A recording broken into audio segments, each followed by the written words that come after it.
buongiorno a tutti. Oggi siamo in compagnia di Nagme Yarkin, che è una musicista turca, suona il Kemençe, la Lira di Istambul o di Costantinopoli. E le faremo qualche domanda, come al solito, su questo strumento e sul percorso musicale che ha fatto sullo strumento. Ok, Nagme, thank you for being with us. It is very nice to have you here. And Thank you for inviting me. It's not nice, so nice to be here. I'm glad to be your guest. Thank you very today. much. And I would like to start with asking you how you came in touch with this instrument and what pushed you to study it or to play it. What is nice about this instrument for you? Yeah. As you know, this instrument, the sound is so nice. I love the sound. Basically, I can say this. I start to playing my instrument at the age of 11 in the conservatory. Previously, before that, I started playing piano at my age of 3 and at conservatory. And I can say that I won the conservatory. I was 11 first.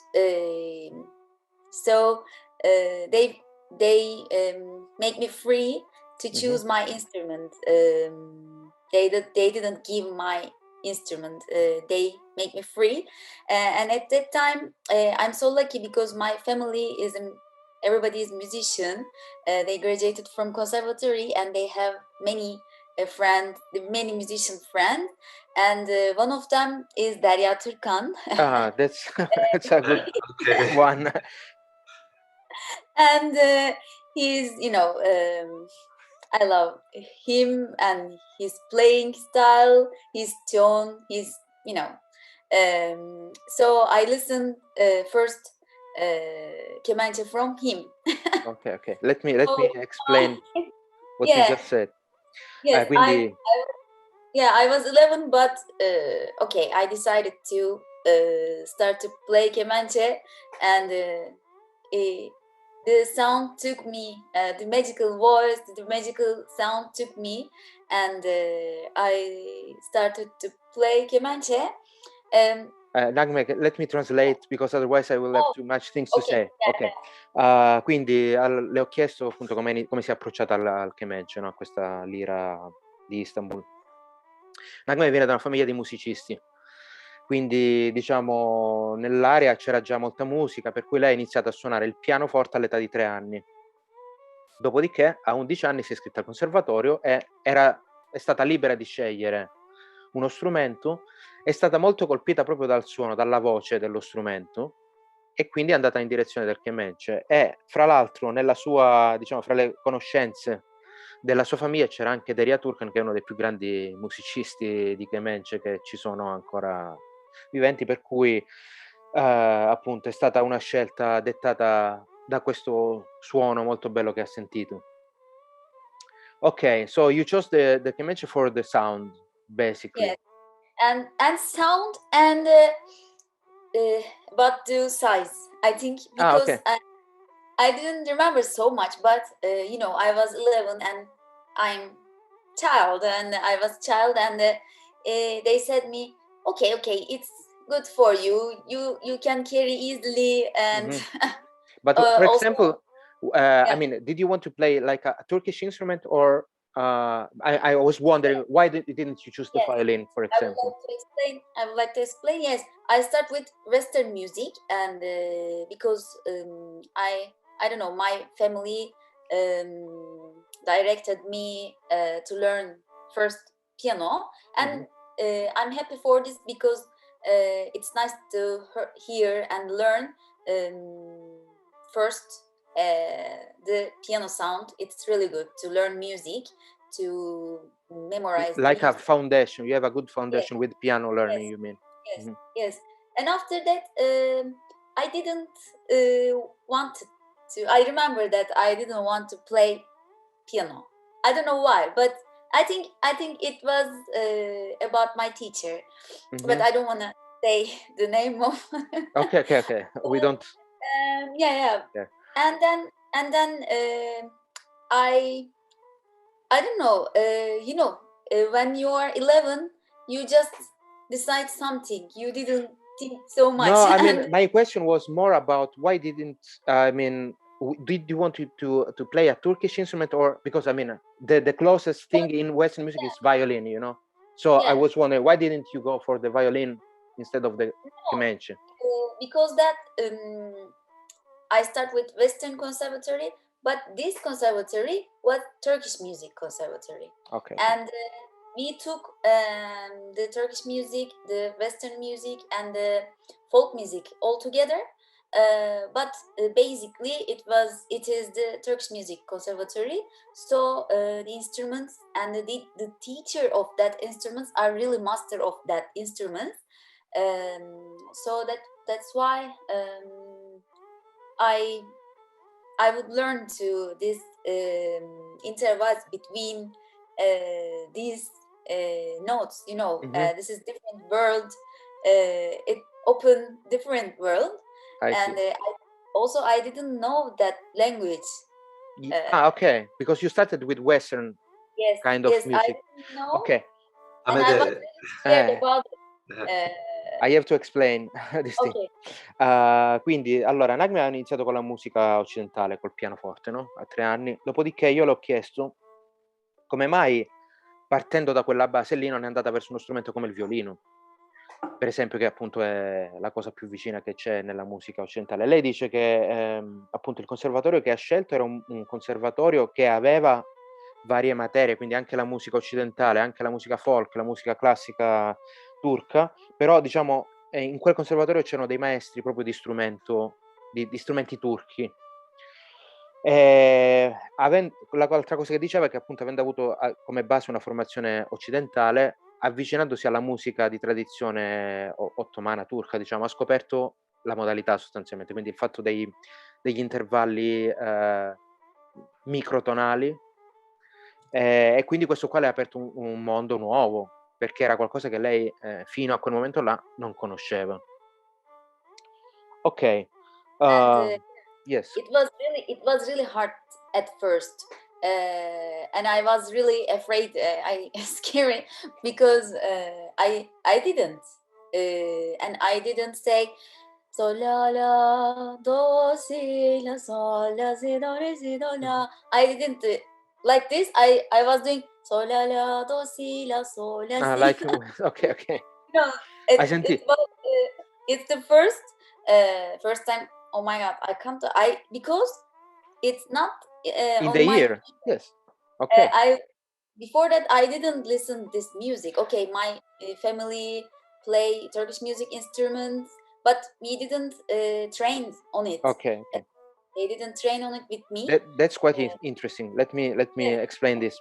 Quindi appunto l'esempio che faceva prima musicale si riferisce proprio a questo fatto qua. Quando è passata la musica occidentale dal pianoforte al Kemençe, ovviamente è passata da un sistema temperato a un sistema invece basato sui quarti di tono, insomma su un temperamento diverso da quello equabile che abbiamo in Europa, no? E quindi questo all'inizio è stato difficile, però appunto questo qua apre nuove possibilità. Io direi, appunto, aggiungerei che probabilmente bisognerebbe anche studiare meglio la nostra musica di tradizione orale, perché la scala che usavamo noi non era neanche temperata, quindi sta roba qua ci servirebbe da fare. I was adding that probably. Sì. Gli spiego sta cosa qua e poi. Sì. No, I was adding just that probably we should pay attention to these things also in our traditional music, that it has not a temperate scale. Yeah. So it would be interesting to analyze like old recordings in this sense, you know. Yeah. And Vincenzo wanted to ask you something. Now I will translate his question. Ciao Nagme. Ciao Vincenzo. Io vorrei capire, in questo percorso lei è partita da strumenti temperati, quindi da una cultura musicale classica, diciamo, per poi avvicinarsi a una cultura musicale ottomana, insomma locale. C'è stato anche un passaggio sulla percezione del suono, perché una cosa è suonare un pianoforte, un'altra cosa è suonare un Kemençe. Quindi mi interesserebbe capire, lei da musicista, come ha vissuto questa evoluzione, non solo teorica, quindi la scoperta dei quarti di tono e tutto il resto, ma anche a livello timbrico, questo cambiamento per lei cosa ha implicato? E poi vorrei fare anche un'altra domanda di seguito. Okay, I will explain what he just asked. I don't know if you understand something. I wish I could understand. Okay, I will explain. No problem. Italian language, and I'm gonna start this year to learn, really learn to Italian again. Yes, because I love. Okay, no problem. We can be your teacher if you want. Me and Vincenzo, you know. Okay. No, we change language. You speak Italian, I speak English. So the question of Vincenzo was about sound. So he said, since you started with like Western kind of instrument, it has also some kind of sound, a specific kind of sound. Like I think we tend to look for very clean kind of sounds and things like this. How was to switch to like a Turkish kind of instrument? What is, in your opinion, difference about the sound you are looking for compared to a Western instrument? Anche come lei ha vissuto questo passaggio da un suono preciso, da un suono che può dare un pianoforte a un suono come quello del Kemençe. And how was for you to switch from a sound like the piano to the sound of the Kemençe? I have two answers of this question. In Istanbul, in Turkey, if you are not a musician, even if you are not a musician, you hear 5 times the Turkish music from Moscows, and every time in the morning and the evening or the noon. Yeah, like the prayer hours. You mean? Okay. It's azan and the coming for pray, and inviting for pray, and with saying something with music, and every time has their own specific makam. Okay. And this is important because everybody here in everybody in Turkey, and everybody knows that, even if they don't know anything about music, but they have these things in their ear, and they don't use sometimes, but they know in the it's in the air, so to speak. Yes, somewhere in there, somewhere they know. So it's not too much hard after starting instrument. Yes, first, it was really hard for me, but I didn't switch because I continue both of them. I didn't stop to play piano. I continue to play piano and Kemençe together, and I start to listen music also from the masters, and it's really helped me to make this music. Also, I did some improvisation with my voice because it's too easy playing than playing, because I didn't play very well in the beginning of my instrument. But voice, with my voice, I tried to do something. So I really work on it. To do good, have a really good satisfied, to be satisfied. I did. So voice is like a guide for playing. Yeah. That's what you mean. Voice and listening. And listening. Listening is the half of everything, because you are inviting the music to your ear, to your body. Yeah, if your ear know the music, okay, the fingers is going. They know where to go. Yes, sure. Know where to, let me explain this because otherwise it's too long. Quindi lei dice che appunto a Istanbul comunque, diciamo, la musica, il modo, diciamo, di cantare, di suonare turco si sente, perché già solo le moschee per 5 volte al giorno fanno dei richiami alla preghiera che vengono fatti in dei makam specifici, e quindi più o meno tutta la popolazione è immersa in questo ambiente musicale, in questo ambiente sonoro. Sì, no? è una città molto musicale in effetti. Esatto.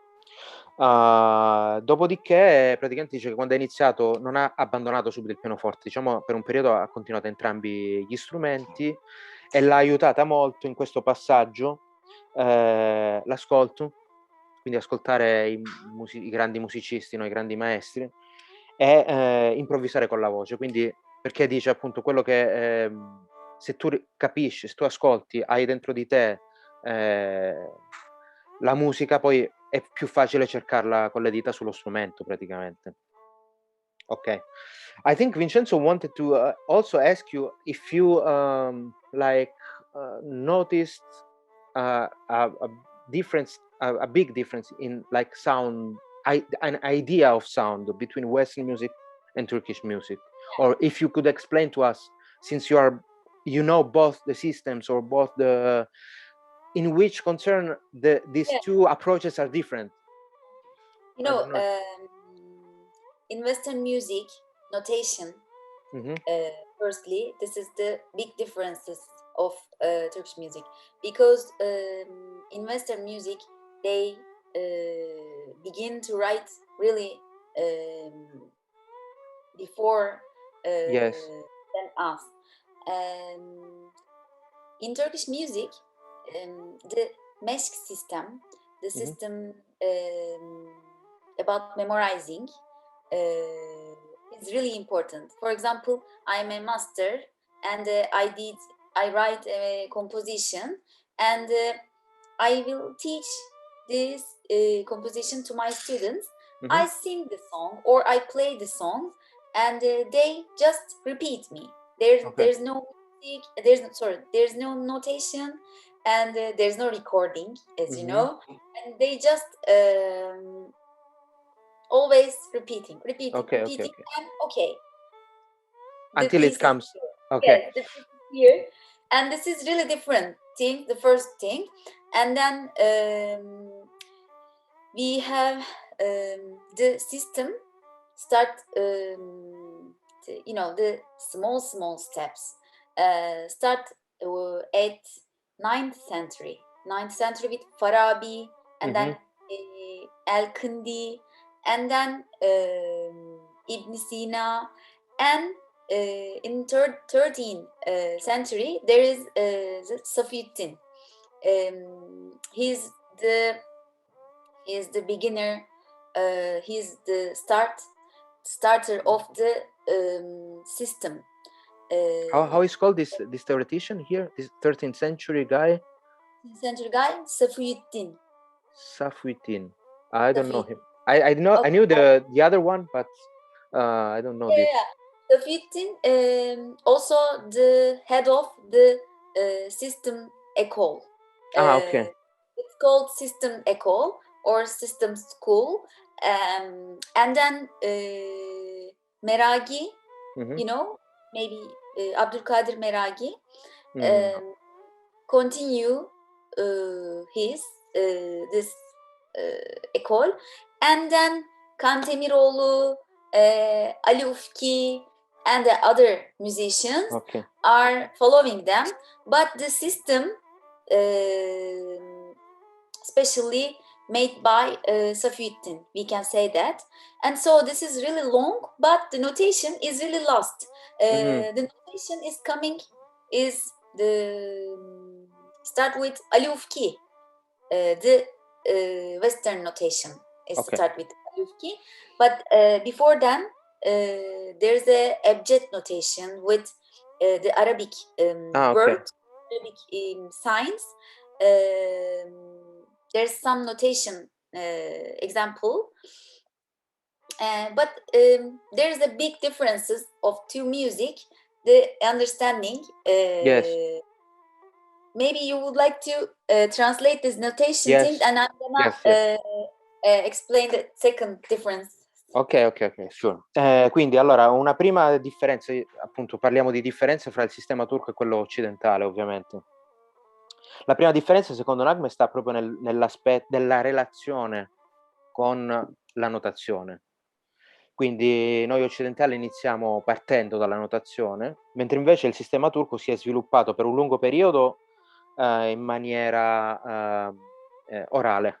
Quindi iniziamo dai primi teorici, Al-Farabi, Ibn Sina, che siamo nell'Alto Medioevo praticamente, che hanno cominciato a sviluppare questo sistema di makam.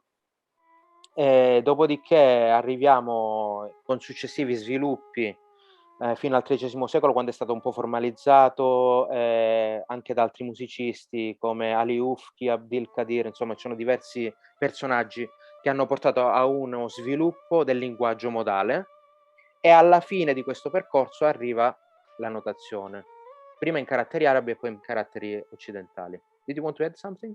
No? No. Ok. Quindi appunto il percorso, diciamo, per la musica turca è l'inverso di quello occidentale, cioè si parte dalla memorizzazione anche nell'apprendimento, dall'ascolto alla memorizzazione, e poi infine si passa alla notazione. Ok. E poi c'è un'altra differenza che ci voleva dire, gliela chiediamo subito. Quindi adesso Nagme ci spiega qual è la seconda differenza secondo lei fra questi due sistemi, no? Il primo è la notazione, il secondo, the second one? And the second one is the style. The style. Maybe the Vincenzo, if the answer the question of Vincenzo, no. We are in Turkish music, we are so free as jazz musician. You know, we have improvisation, and we are, all of us, all musicians are looking the same notation. It's connected with notation also. We are all looking the same paper, and everybody doing something. For example, Kanun cannot make long notes, and it's the tremolo maybe, and I can make just bow or ney. Neyzen, yes, Neyzen make a play an octave lower, and also maybe Ud can make a chord, can play chord, and tambur. I don't know, many opportunity, or we are really free. So everybody plays different. And okay, the Western music orchestra can play differently, but how much? How can far away from the notation? Yeah, there is yeah, I see. There is a degree of freedom maybe in early music, like Baroque music. Yes, You play this, yes, you know? Yes. So this is a bit more close, probably. Yes. Of course. Also, Turkish music and the Baroque music has really common understanding. Okay. Yes, because as you know, the theorbo player, for example, play. It's like harmonizing a bass. Yes, harmonizing. Yeah. Yes, it's not written too much. They see just some. Yeah, there is the bass note and then some numbers to help you, like putting a major chord or a minor chord. But then how you finger them is up to you, basically. Yes. So it depends on the musician, the background of musician, the ability of musician, the technique of musician. So we are really free, and there's too much style in Turkish music, and in Western music everything depends on, we can say everything depends on the conductor. But I'm not talking about the Baroque or before and Baroque, but you know, the classic and the, Yeah, sure. Like the yeah, classical music in yeah, Europe. classic. Yeah. But in Turkish music, the conductor is just maybe help for something, but the style is coming with the musicians. Mhm. So kanun, kemençe, ud, tambur, ney, five musician here, and the same instrument and five musician here. If The even if result is they are different. doing, yeah, even if they are doing the same piece, too much different than each other. Ok. Quindi Nagme parlava della seconda differenza che vede fra queste due musiche ed è appunto un po' la libertà, diciamo, che c'è nella musica turca, ottomana, diciamo, no? E questa libertà appunto si riflette nel fatto che tutti i musicisti seguono una stessa linea melodica scritta, ma ognuno interpreta questa linea melodica in maniera differente. Quindi abbiamo magari quello che suona il Kemençe, che può usare note lunghe con l'arco, il kanun che sarebbe un salterio che accompagna magari facendo passaggi un po' più veloci, poi c'è l'oud, insomma ognuno interpreta. In questo approccio è un po' simile a quello che c'era nella musica antica anche in Europa, dove appunto non tutto era scritto, ma appunto si lasciava anche libertà agli esecutori di interpretare lo spartito. E quindi diceva, se tu senti due gruppi, due ensemble suonare la stessa musica, probabilmente avrai due risultati diversi perché ognuno la interpreta diversamente. Mentre invece nella musica occidentale si può dire che appunto dipende tutto dal compositore che ti scrive le note e anche dal conduttore che dirige e quindi interpreta lo spartito. Quindi è un po' più costrittiva. Quindi questo è quanto. Ok. Now, volevi fare un'altra domanda oppure vado? Sì, la mia curiosità era capire lei personalmente come ha vissuto il passaggio da un sistema musicale molto pulito a un sistema, da strumenti da un suono pulito a un suono più ruvido, un po' più sporco, soffiato, qual è quello del Kemençe. Ma in realtà stavo pensando che Istanbul, essendo una città musicale, comunque questi suoni tu li avverti sempre, per Sì, cui sì, è un po' magari una cosa insita, alla fine non è stato un passaggio così forte come può esserlo magari per un musicista. Beh, uno che passa al violino alla Kemençe Che magari. vive a Torino, che vive a Milano, che vive in Italia e passa da un sistema musicale, da una cultura musicale ad un'altra, quindi da un tipo di suono ad un altro. Okay. Non I è will così explain what you radicale. said, but probably you already kind of answered. So it was referring specifically to the sound. So the Kemençe has this like a siffling sound. How can I explain? It's not like a very clean sound like the violin, for example, but it has a voice which is more. So he was trying to understand from you how did you take this difference in I the see. voice of the instrument? Okay. First, the size or doing something, you know, the millimeter things is different. You know, it makes differences. And 50 years ago, or 40 years ago, or before that, the Kemençe is smaller than today. For example, this is 80 years old, and this is so tiny, you know. Okay. And the metal,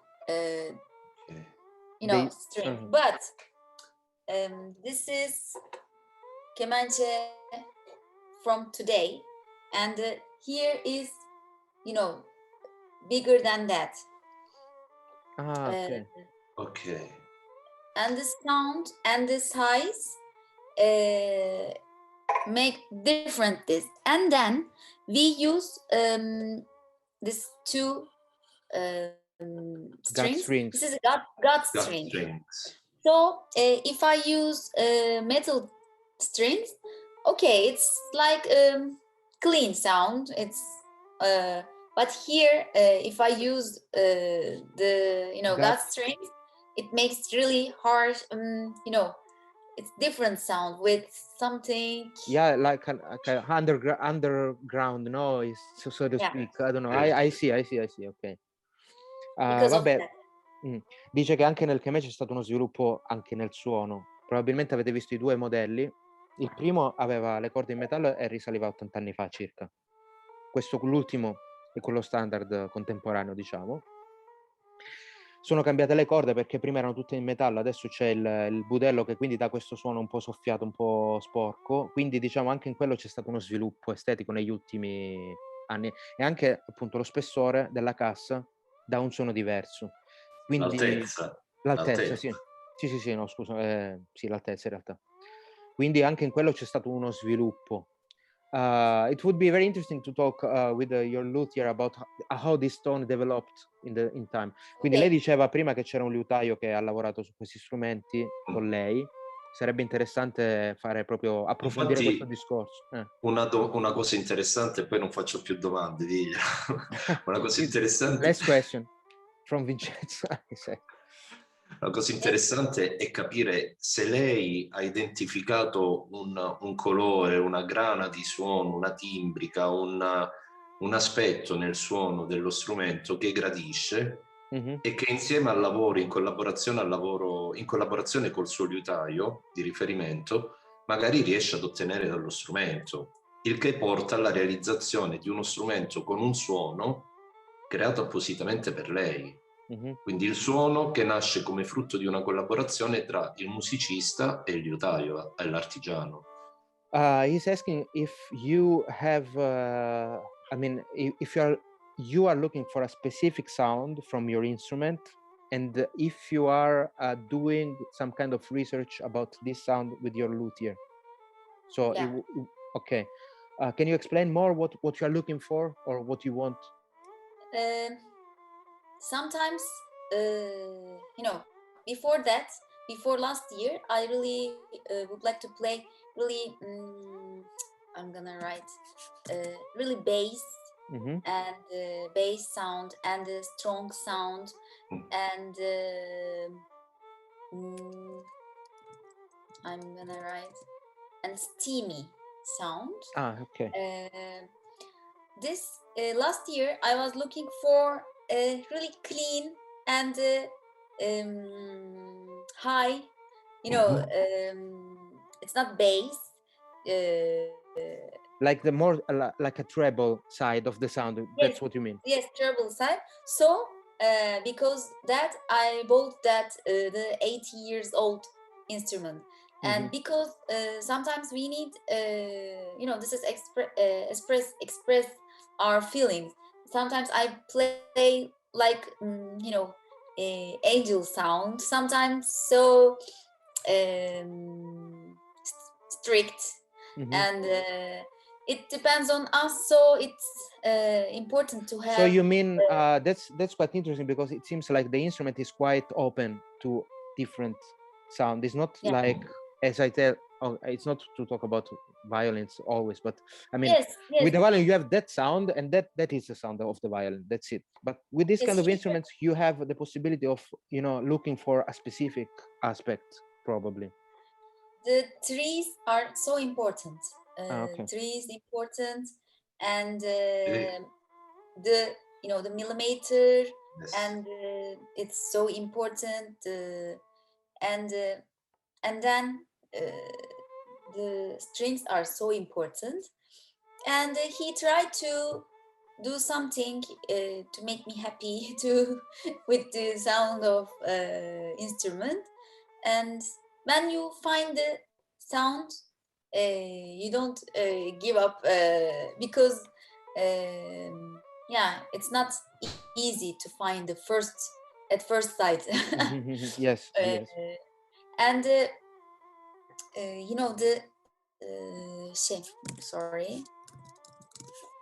thickness of thickness of here Okay. here is so important. Mm. Yes. And sometimes he is doing something here on it.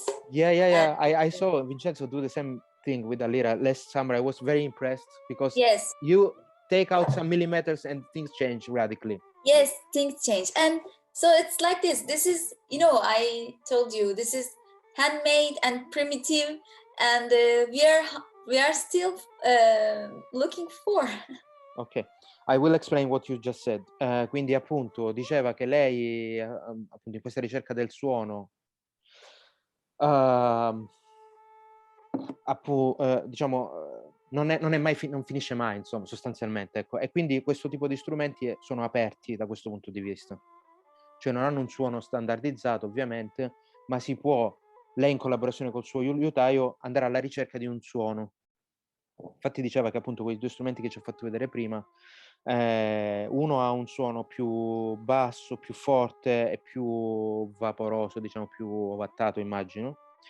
L'altro invece è più alto e pulito, e quindi diciamo a seconda del tipo di musica che lei vuole suonare si orienta verso uno strumento specifico, appunto perché le differenze sono tante. Poi appunto è molto importante la scelta dei legni, come viene lavorato. Sì, come viene lavorata la tavola armonica, le corde che si usano e i vari spessori che ci sono sullo strumento.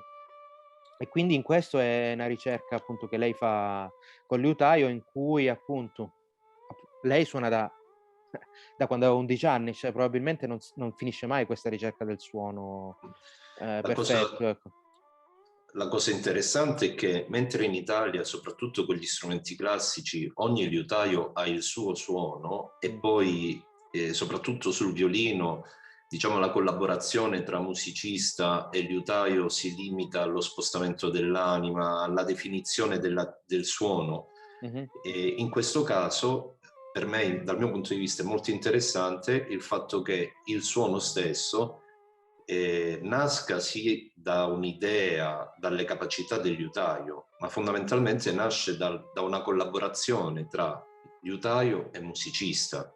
Quindi non è frutto esclusivo di chi costruisce, ma è frutto di una collaborazione tra chi costruisce e suona. Okay. Quindi l'abilità del liutaio a dare una risposta, a dare il suono, le idee chiare del musicista, quindi la capacità di esprimere un linguaggio che faccia comprendere un suono. Quindi what he says is that he finds very interesting the fact that the musician can work together closely with a luthier to look for a specific sound, and these things don't necessarily happen with like more standardized instruments. So yes, he thinks this is very interesting. I think for a luthier and a musician, like this collaboration can be very stimulating, because that's what happened between us basically, because I was I think we don't see here. Yes. Okay, now. And yes, this is I think we are lucky, and it depends on the luthier. Not every luthier doing this, I think so, but he's my friend also, and he's doing these things, really professional musicians. Not everybody, but he asked before to make instrument. What do you want to hear? How the middle question. But he wanted to learn what they want, and but we are friends, and I can go his studio Workshop. work, and while he working, and I can do let's do this thing like this, but I don't want to say too many things while he working, because he is doing something, he's giving something from him, and also it depends on the trees. Every tree has different sound, different solution we have. with every three. So I tell him what I want around, and I make him free. Ok. Dice che appunto lui c'ha questo amico liutaio con cui collabora e quindi sì, da una parte diciamo lei gli spiega cosa sta cercando, ma dall'altra appunto c'è il liutaio che appunto in base ai legni che usa, alla lavorazione che mette, dà anche la sua impronta, no, allo strumento. Certo, Quindi certo. ovviamente c'è una parte anche del liutaio, ecco, quindi un'identità sonora che si trasferisce sullo strumento, ecco. Bene. So, what do you think about scusate, lo dico in italiano prima. Le chiedo qualcosa su come viene recepito lo strumento dal pubblico, no? Sì. So, something I wanted to ask you is how is this instrument perceived from the public? I mean, are people interested in Turkey about this instrument? There was a revival, or people are getting more interested, less interested? What do you think about the audience? Yeah. Audience actually are very interested about the sound of this instrument. They are really surprised when I play other music other than traditional Turkish music, for example jazz and world music with this instrument. They are really interested and surprised, oh, how do they do this? And then people also surprised when they learn I play with my nails, don't press the strings, I just touch with my nail. So when they learn this, they are so surprised. In our country, the number of people who know the instrument correctly and are interested in it has increased in the last 20 or 10 years. However, our traditional instruments, which are an important part of culture, unfortunately are not well known. I think this is about the cultural things. This is about the educational system. Unfortunately, I think there should be a lesson about listening music. How can we listen to music? like music listening education. That's what you mean. Yes, everybody takes this lesson, even if they are not musician. I think in the primary school, the traditional instrument has to learn. This is cultural things. This is cultural. This is traditional music, but in outside the other country of in the world, they are really interested than here, unfortunately. And sometimes I aware that the foreign people knows better than here, unfortunately, because here there's something it's like old stuff. That's the idea, this maybe. old stuff, and they don't care, and they don't want to learn about it. They are boring about this issue, and this is really different. I don't know why, but I think if you doing bad things about the nationality, you are doing first lost their culture, make so unfortunately this is the situation here. Ok, I will explain what you said. Quindi appunto dice che in generale, diciamo, questo strumento suscita curiosità, no? Quindi chi lo sente dice si stupisce del suono, si stupisce di come viene suonato, quindi appunto non ha una tastiera come il violino, quindi sembra una cosa strana, no? E Soprattutto il fatto delle unghie. Esatto. It's La not, mancanza. non è una cosa, diciamo, data per scontato. Anche I have a luthier who builds viola da gamba, so not Lira, who is a friend of mine, and also he was surprised to see that you push the strings and not press them.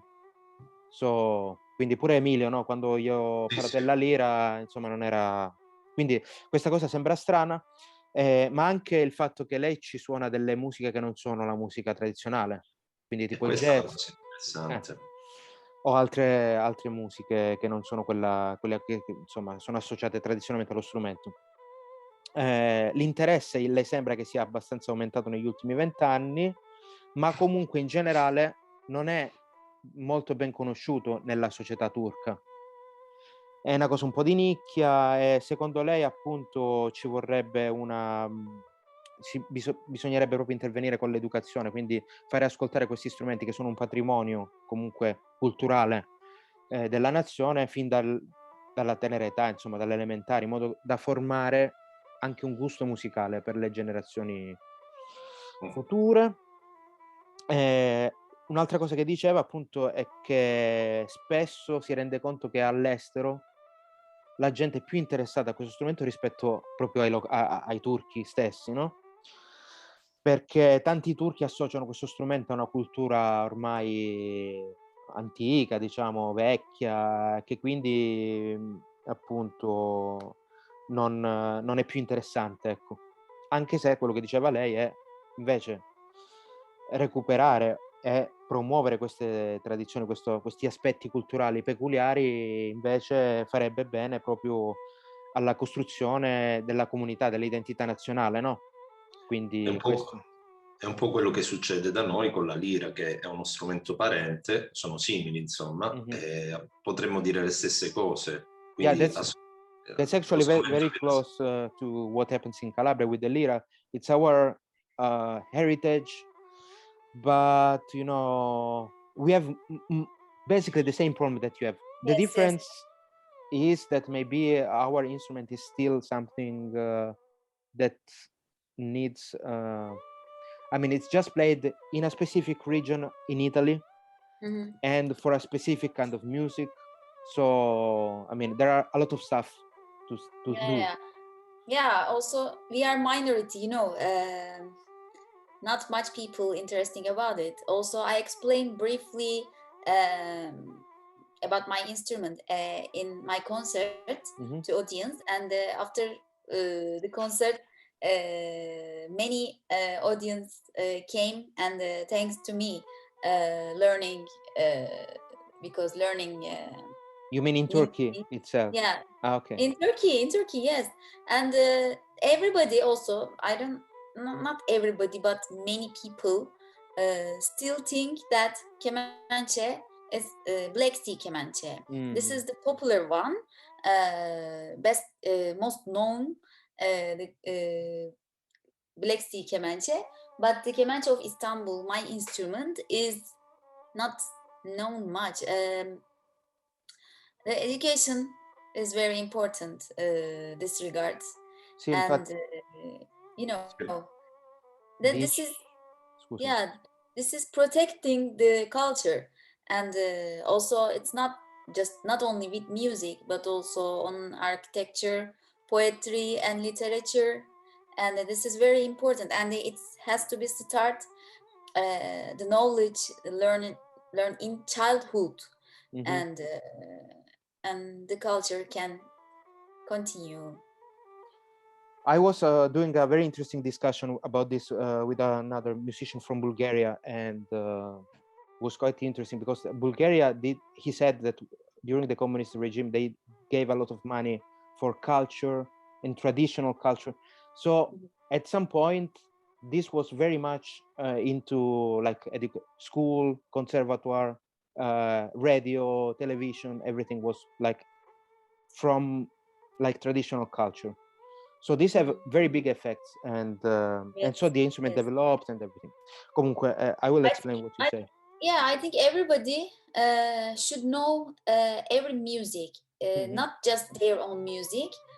Everybody has to be open Yes, to sure. learn the music of the world. Sure, but we have to be ambassador of our own identity, I think. So open up to other cultures, but also like bringing something, in my opinion. Ok, quindi quello che diceva lei è che appunto lei nota che spesso anche il pubblico turco non conosce lo strumento, quindi spesso quando fai concerti spiega di che si tratta, quindi anche un pubblico dovrebbe conoscerlo, e in questo senso diceva che allora spesso viene confuso con il Kemençe del Mar Nero. Sì, anche se sono due cose diverse. Quindi appunto si tratta di strumenti diversi, ma spesso per il nome vengono confusi praticamente. E inoltre diceva che appunto secondo lei proprio il discorso educativo è fondamentale, cioè promuovere fin dall'età tenera proprio la cultura tradizionale, che può essere sia quella musicale ma anche l'architettura, le arti visive, qualsiasi tipo di espressione artistica, no? Andrebbe promossa fin da piccoli. Ma lei fa jazz con questo strumento e suona anche all'estero, quindi ha portato la sua musica, il suo strumento all'estero. Quando si confronta con altri musicisti, jazzisti, gente che fa jazz, e scopre che con questo strumento è possibile su questo strumento è possibile utilizzare un altro linguaggio, come viene percepito? Quindi non solo come viene percepito dalla gente, da chi vive in Turchia, okay, ma come viene percepito dai musicisti che utilizzano magari altri strumenti per fare un altro genere musicale. Perché già è particolare il fatto di suonare jazz sul Kemençe, ma chi suona all'estero come vede questa cosa? Okay, so he's asking you about specifically what you do with other musical languages, specifically with jazz music. So that's quite interesting. I mean, and normally people don't associate the Kemençe with this kind of musical language.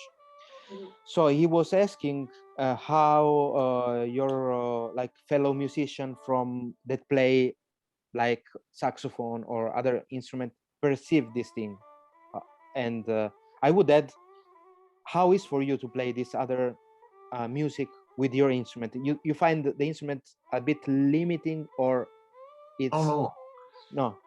Qual è la reazione di un altro jazzista, di un contrabbassista che Sì, vede no, questo, suonare sì. jazz su un Kemençe? Cioè, che pensa il contrabbassista inglese? So the first question is what another musician would think about you playing the jazz music with the Kemençe, or if you can imagine something like this. And then I would add another question about how do you find playing jazz music with your instrument? And okay, first question, what other musicians think about me? Yeah. Okay. Yes. Generally, my understanding, it's not thinking about what they think. Okay. And so I can do something, because if I think what they are thinking about me, I cannot do anything generally. I just do my music. I think this is lifestyle, this is living style. Yes, sure. Also, yes, this is really different, but I'm not the first musician doing like this. For example, Tamburi Cemil Bey, also, he's really, he did different things for traditional music. Also, İhsan Özgen, he was doing really different atonal, jazz, Okay. baroque, doing something. And I think they are not, and me also, we are not doing these things. Okay, let's do jazz. Okay, let's do, it's not like this. It's like a natural thing, like natural. This is, I like this music. Well, let's I play. can play. Yeah. Why we are thinking so with limit? We can play. It's this is my instrument, and I can play this instrument, and I can every music what I want. Mhm. Okay, people like or not, it's their Up to them. Okay. decision. And but this is me. This is music. This is my language. So I can do my best. And also playing with jazz trio. This is Mhm. this is my luck, because my brother, he is pianist, jazz and tango pianist, Nagme Yarkin, and we was playing at home something, and as a duo, Mhm. and we were playing our compositions and some traditional pieces, and he he has a jazz trio, and he told me, yeah, let's do something together with trio. And okay, how is it going on, let's try it. And he is I think he is the most important thing, because he is doing the arrangement, Mhm. and I have some intervals, and they are not in the piano. Mhm. And this for this note, he doing some arranging to make me very comfortable. And the sound, the last sound, I really like the sound. Mhm. And but we were really work on it. And yeah, also I really this is different, but we last year we published our meditation music as a duo. Mhm. And it was the 432 hertz. Yeah, so we are doing just how we are living. And I think this is, I'm not so much traditional Mhm. musician. I'm okay, I have traditional music, Background, but then and you yes, do uh, your. but I always support that the idea, we cannot lose our tradition. We always feed that. We also I always use this traditional, but I put something on it that I Mhm. like to make it. For example, Bach or any other compositor, Mhm. if he live in this year, Okay. What would he do, how you mean? yes, Mhm. yes. So this is, yeah, tradition is perfect. Tradition is our basic things, Okay. and it's gonna be continue Mhm. with us or without us. This is Okay. bigger than us. um, so I think this is good thing, putting something on it.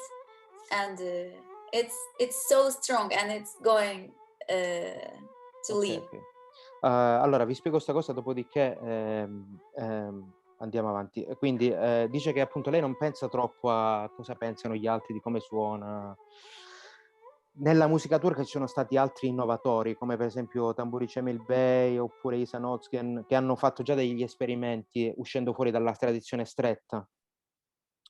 Nella fattispecie lei suona jazz col fratello che è un pianista, hanno un loro trio. Prima, diciamo, loro hanno suonato in trio, in jazz, diciamo, delle cose che a loro piacciono, quindi è tutta una cosa che è venuta molto naturale, senza porsi troppi problemi.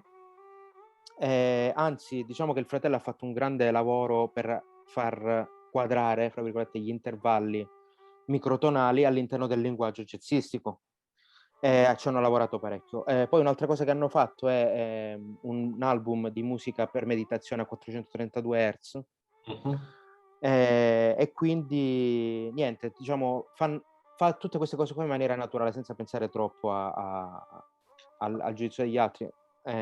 L'ultima cosa che lei dice, il messaggio che vuole lanciare è che comunque tutto questo ricade nell'ambito della tradizione, perché lei dice la tradizione è più grande di noi ed è qualcosa che sopravviverà dopo di noi, quindi bisogna ancorarsi a quella base lì e portare avanti il linguaggio. Guys, Nagme, so you talked about tradition as a ground for new things. How do you try to? What is? How do you move? How do you integrate old stuff and new stuff? Yeah, and okay, tradition is very important, but we have to make make ourselves free to be ourselves. And I believe that everybody plays on sing their own and so Akanor has a sentence about that grass grows on roots. Yes, I really love this sentence and keep on my mind every time. And we have many ability, and our in our century, everybody makes mix this music all together, play, and I don't know, old and new. This is really deep issue. Maybe we are going to talk about that later, but also it's about philosophic looking perspective. But I believe if we follow our hearts, we can make our music. I think this is about as I said before, it's the living style. Because when you are a child, you don't know anything about life, and you are learning and something, and if you are open your eyes to the environment of you, for example, if you listen every music, if you don't close your if you don't look just one side,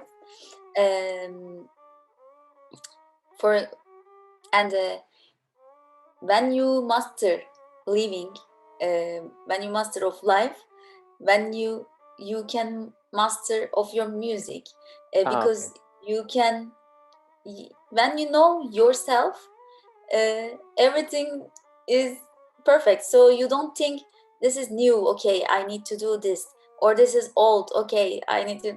It's not like this. This is combine of everything for myself. But maybe people that's your agree with course, me or not. But yeah, and I think here regarding what you said, sometimes I'm talking about early music because it's something that I'm playing also, but people are too much into like, okay, let's reconstruct, see things, but then they forgot a little bit what's inside, like that music is a way of expressing something, and sometimes I think in some ways it's not much taken into consideration. Yes. I understand you. Okay, if you do something just to do, just make to do, okay, sometimes it's not good. You don't have to put everything, it's like making a cook. Okay, let's put it, and oh my god, what is this? Yes. What are we eating? So you have to choose the ingredients thinking, and there's a before music we have to think about that. What is going to be happen, and what I am waiting about the solution, what I'm waiting from the solution. This is, I can say, okay, I'm regarding for every artist, every musician. Let me explain this first, because otherwise it's too long. Quindi lei dice che la tradizione ovviamente è importante, anzi, però nel momento in cui va di pari passo con la libertà, sentirsi liberi di esprimersi di essere se stessi, no? Quindi appunto sì, la tradizione è importante, però appunto c'è anche una componente di libertà personale da mantenere, no? E Diceva anzi, Ilke. sì, infatti. Infatti lei ama citare spesso questo proverbio, no, che dice che l'erba cresce sulle radici, quindi bisogna sviluppare qualcosa di nuovo, ma su delle basi solide. Quindi, cioè, ovviamente questo discorso sarebbe molto lungo da affrontare, insomma, molto complesso, perché va, insomma, dentro questioni un po' filosofiche, per cui magari ne parleremo, ecco. Però quello che dice lei appunto è che, secondo lei bisogna un po' seguire, le proprie tendenze, nel proprio cuore e, pensare alla musica come un modo di vivere. Cioè, se tu trovi un tuo equilibrio nella vita, probabilmente questo equilibrio si riflette anche nella musica che fai, no, quindi appunto c'è questo, diciamo, le 2 cose si nutrono a vicenda, no, e quindi sì, appunto prima dice se uno è padrone della propria vita diventa anche padrone della musica che suona, no? Quindi più o meno è questo qua il quadro. Ci I think sta. I think we agree with you about what you just said. Okay, I would do the last question and then I would I mean, it was very nice to have you and yes, Yeah, for me. Thank you. And uh, yeah, this is before the last question. And yeah, this I think the what we call the new music actually arises from the old music. I think old music always feeds the new music, and there is no new things. I think so, and but something makes think today. I think it's wrong. Just wrong thing in music or in art. It's wrong to do something to have done it. Okay, let's. I'm doing because it's li new. like I'm doing. okay, like doing Yeah. new stuff because you have to do them. Yes. That's Yes. what you mean, okay. Yes. But if comes from naturally, and if you hear this music, it's okay. And then if you happy with the Results. results, okay.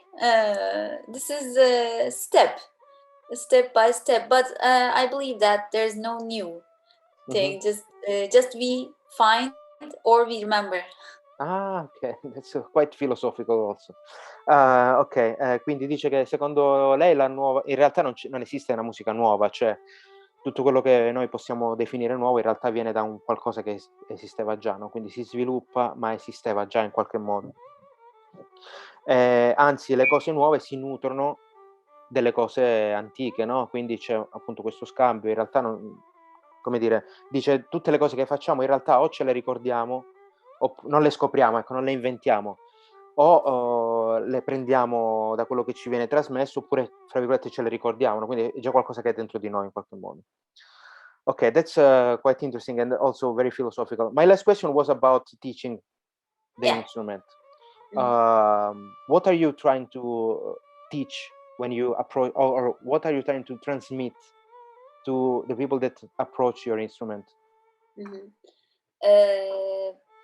First, I always write. I'm sorry, I should maybe explain what I asked you. Yeah. Scusami. No. No, le ho chiesto appunto riguardo all'insegnamento, perché lei è anche un insegnante, quindi cosa cerca di trasmettere quando delle nuove persone si approcciano al suo strumento. Okay, I'm sorry. Go ahead. First, before they choose this instrument, I always mention about the hardest things about the instrument, because this instrument so just kind, so gentle, Okay. polite, and and the weather, the humidity is always makes the sound harsh. It's okay, not okay. good, I see. and it has really disturbing sound sometimes. Because of the weather, you mean? Because of the weather, Okay. and it's like a whistle. I see. We have the same problem with the viola da gamba that has Yes. dark strings, and Yes. sometimes Yes, it's very because difficult to play. Very difficult. Yes. Also for me too, and sometimes, oh my God, why? Because it's about the bow and strings and rosin.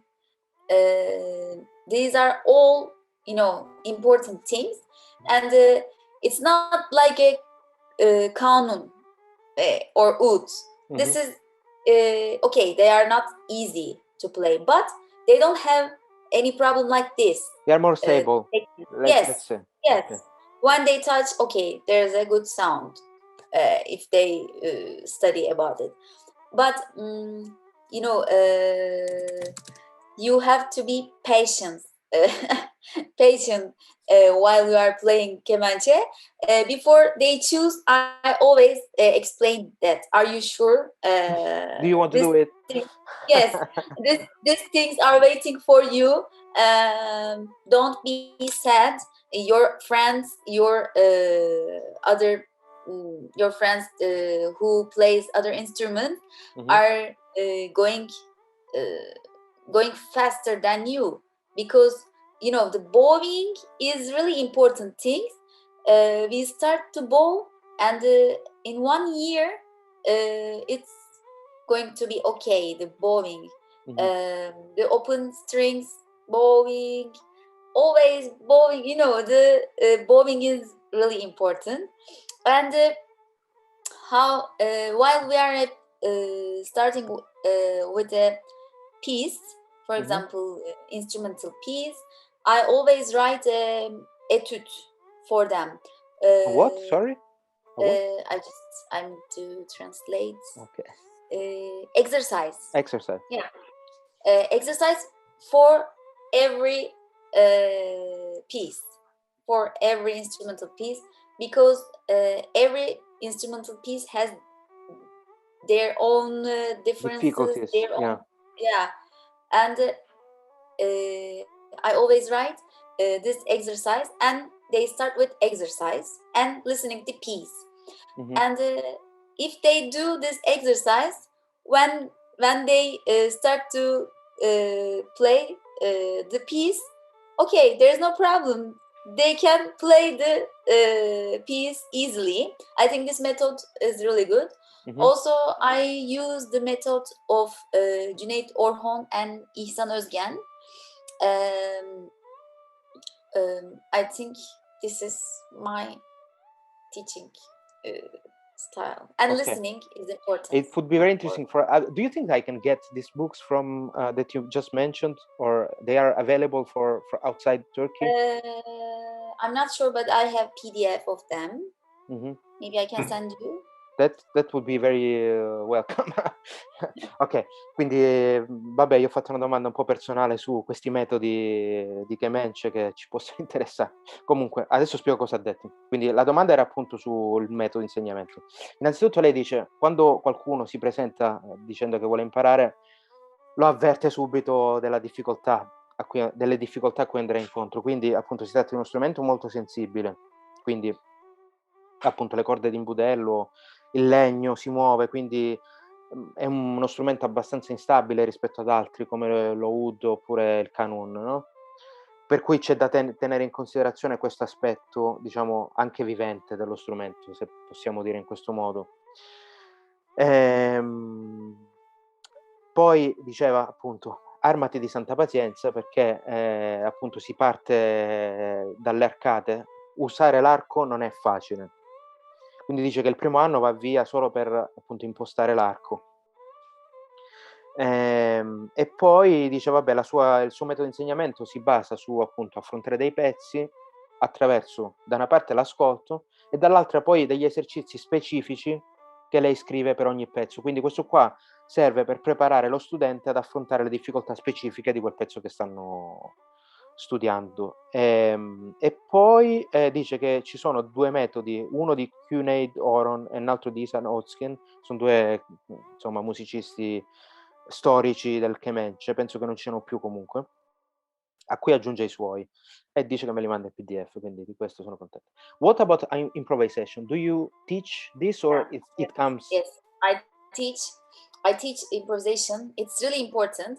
I think it starts really early. I start the improvisation to teach improvisation at the first year of their learning instrument, because if they don't improvisation, if they don't make improvisation, they scary, and they always carry this scary of improvisation, but they don't. It's not when they doing improvisation. Also, the start to doing improvisation. Okay, I can do something, and they make them free, and they can think about the melodic line, and okay, they can play the instrument, but they cannot improvisation. Okay, why? It's like something is missing. Yes, something missing, and I don't want that they scary and afraid of doing improvisation. So I always ask the exams, and we are of course we are studying on it, doing improvisation in lessons. I love to teach that, and we are starting with the makams that they are learning at the theoric lessons. For example, Rast makam or Buselik makam, and I give some tricks, and I play with them, and they sometimes they start to write and read, and then in time it's going suddenly, and and the second year of their instrument, they feel really free. Oh, okay, I can make it. They don't scare. But if I teach them the improvisation, their 4th year, the last year of university, it's really hard, because that before that 3 years always scary, and it's getting bigger and bigger. Oh my God, this is so hard. I cannot do. And they're why? Okay, I see. Unfortunately, we didn't have improvisation listening, not much. Okay. Sorry? Unfortunately, while we are student, there's no improvisation lesson. Quindi allora le ho chiesto sull'improvvisazione, che è un'altra parte fondamentale. Diceva, vabbè, lei lo fa dal primo anno di studi e quindi è spesso una cosa che un po' spaventa, che però nello stesso tempo, nel momento in cui tu acquisisci la capacità di farlo, ti rende un musicista più libero, no? Di solito appunto si basa su quello che viene fatto nella teoria musicale e poi praticamente lei fa vedere allo studente l'aspetto pratico con qualche trucchetto, no? E delle linee melodiche da imitare. Spesso prima si inizia con lo scrivere delle melodie e poi piano piano questa abilità, questa capacità di creare in maniera estemporanea diventa automatica.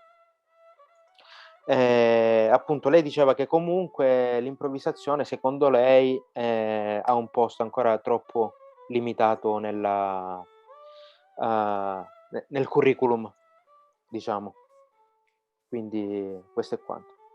Ok, non so, ci salutiamo ragazzi. Ok. So we are very sad to say goodbye. Yes, me too. it's very nice to But be together, and yes, it's very nice to talk about these issues. it's not easy, you know, because I mean, of course, everyone is living in a different place, but when you find people with whom you can share like common interests, it's always something very refreshing, and Yes. Oh yes. it makes you feel good, you know. I mean, at least this is my take on this. Confermo. Let's do the thing with your luthier then, and Yes, I hope so. I hope so. And after the pandemic situation, pandemic process, I hope everyone will be healthy, and we will get through this process, and we come together and play music. that And I would like to Oh, play the the instruments of lira. Vincenzo. Ok. Sì, si dice che ok. appunto dopo che sarà finito tutto sto casino, speriamo di vederci e di poterci suonare insieme, scambiare cose musicali. So, thank you very much. Veramente interessante. Very, very interesting, and hopefully we can do the same thing with your luthier and have some more conversation. That was very pleasing and interesting. Ok? So, Yeah. Thank you. ciao a Ci tutti. vediamo presto. Ci vediamo, A speriamo. presto. Ciao a Nagme. tutti ragazzi. Ciao, ciao, ciao. Ciao ciao. Very Ciao. nice to talk to you. Ciao a tutti. Bye bye.